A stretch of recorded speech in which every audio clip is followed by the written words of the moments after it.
ఈ విదేశ ప్రత్యక్ష పెట్టుబడులకు సంబంధించి ఒక నివేదికను ప్రతి సంవత్సరం అక్టాడ్ రిలీజ్ చేస్తుంది. అక్టాడ్ అనే సంస్థ రిలీజ్ చేస్తుంది. మరి అక్టాడ్ అనే సంస్థ United nation conference trade and development అనేది అక్టాడ్ అనే రిలీజ్ చేస్తుంది. దేనికి సంబంధించి అంటే విదేశ ప్రత్యక్ష పెట్టుబడులకు సంబంధించి.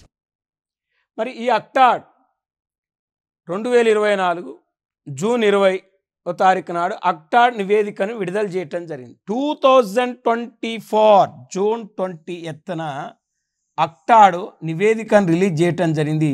ఈ విదేశ ప్రత్యక్ష పెట్టుబడులు అత్యధికంగా ఆకర్షిస్తున్న దేశాలలో భారతదేశం 15th ప్లేస్.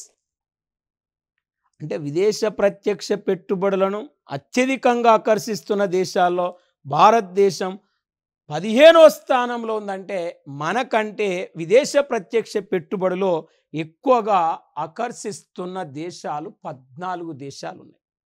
మరి 14 దేశాలు ఉన్నాయంటే మనం 15వ స్థానంలో ఉంటామంటే చాలా వెనకబడి ఉన్నాం.